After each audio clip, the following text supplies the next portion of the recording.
Hola Diego, buenas noches. No parece que esta semana haya sido muy buena para Pedro Sánchez en Bruselas, ¿verdad?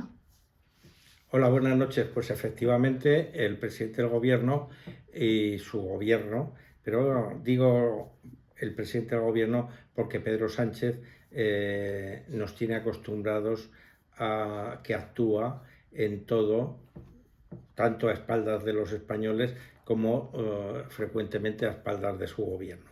Por eso el varapalo que se ha llevado en Bruselas, evidentemente hay que achacárselo más que al Consejo de Ministros a Pedro Sánchez exclusivamente. En primer lugar, bueno, el gran varapalo ha sido para lo más importante que tiene pendiente Pedro Sánchez, que es la ley de amnistía, en donde el abogado de la Comisión Europea, sin que esto sea definitivo, porque todavía la Comisión de la Unión Europea tiene que dar un dictamen, pero bueno, si el abogado de esta Unión Europea pues tiene una forma de pensar, ya que la Comisión pensara de forma diferente, no es previsible a no ser que empiecen a entrar elementos, digamos, achacables al chantaje o a las dádivas a cambio de. Con esto quiero decir que el abogado de esta Comisión Europea pues ha venido a decir el fondo de la cuestión.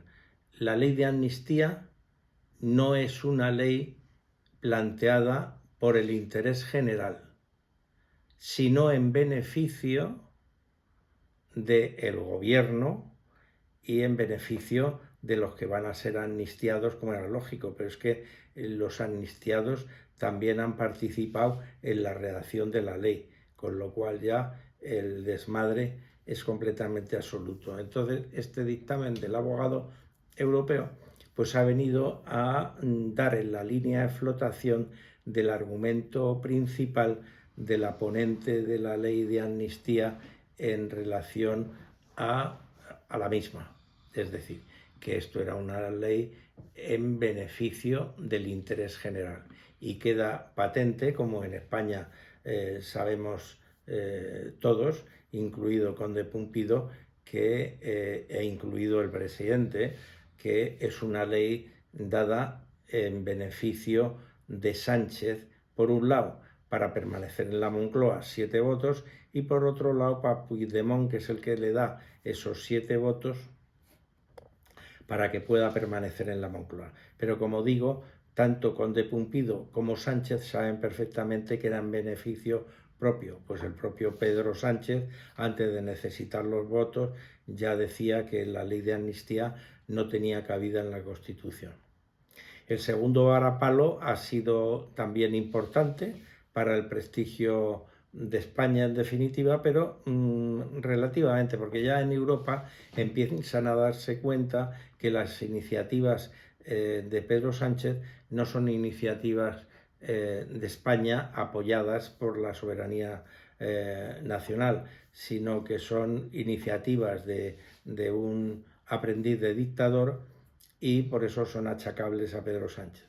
Entonces, como digo, este segundo varapalo ha sido la séptima vez que el Parlamento Europeo rechaza el que la lengua catalana, vasca y gallega tomen el estatus de lengua oficial en la Unión Europea.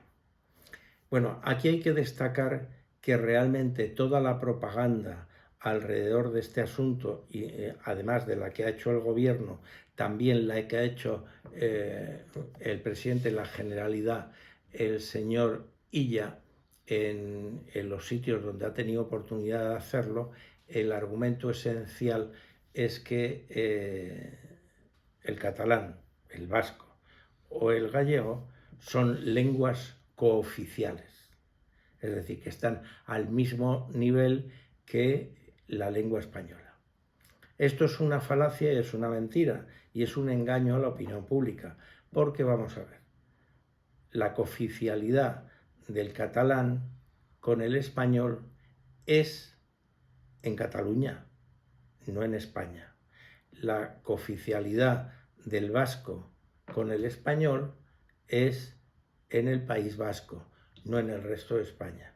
Y la cooficialidad del gallego con el español es en Galicia, no en el resto de España. Con esto quiero decir que es falso que se trate de transmitir el argumento de que son lenguas cooficiales en España. No, son lenguas cooficiales en sus sitios de procedencia. Son cooficiales localmente. El catalán en Cataluña, el vasco en el País Vasco y el gallego en Galicia. Con esto el argumento que repetidamente el señor Illa ha estado trasladando se puede decir que es mentira. Es mentira y además mentira conocida por el señor Illa en concreto. Señor Illa, que es el representante del Estado español en Cataluña y que a día de hoy, que yo sepa, todavía es incapaz de hacer cumplir las sentencias existentes para que en las escuelas el español tenga un 25% de enseñanza como lengua vehicular. Y en Cataluña no se cumple estas sentencias y el señor Illa pretende decir que son cooficiales. Son cooficiales en Cataluña, pero además esta lengua cooficial con el español tiene una persecución por parte de las autoridades catalanas en contra de la ley hacia precisamente el idioma español.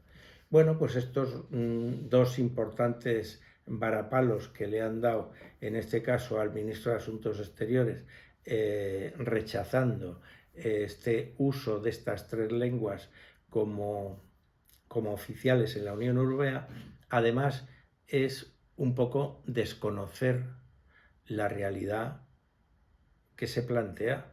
Vamos a ver, Europa es un mosaico de lenguas locales, además de las oficiales. Y si de pronto se legaliza tres lenguas particulares que hay en España como lenguas oficiales, pues empezarán los bretones, los corsos, los sicilianos a exigir sus dialectos también que sean oficiales, con lo cual la Unión Europea se convertiría en una especie de torre de Babel más de lo que es incluso ahora. Ahora, es un camino evidentemente muy querido para los personajes de izquierda, de la izquierda comunistoide, de la izquierda radical, para acabar con Europa, que eso es realmente el objetivo que se propone. Me estoy refiriendo a la Europa del bienestar, a la Europa de la tolerancia, a la Europa de la libertad, a la Europa democrática. Evidentemente, las lenguas, la multitud de lenguas en el Parlamento Europeo, convirtiendo aquello en un pandemonium tipo Torre de Babel, pues evidentemente coadyuvaría a corto plazo o a medio plazo a que todavía el Parlamento se convirtiera en más inservible de lo que es hoy día. Bueno, pues estos varapalos hay que sumarlos realmente a la cuestión prejudicial que el Tribunal Superior de Justicia de Andalucía ha sometido al Tribunal de Justicia de la Unión Europea para que diga si la sentencia dictada por el Tribunal Constitucional tratando de anular partes de las sentencias de los seres era ajustada al derecho comunitario. Como todos sabemos que no, pues bueno, estos varapalos hay que sumarlos a esa cuestión prejudicial que tiene en ascuas al señor Sánchez y al señor Bolaños. Nada más. Ok, buenas noches.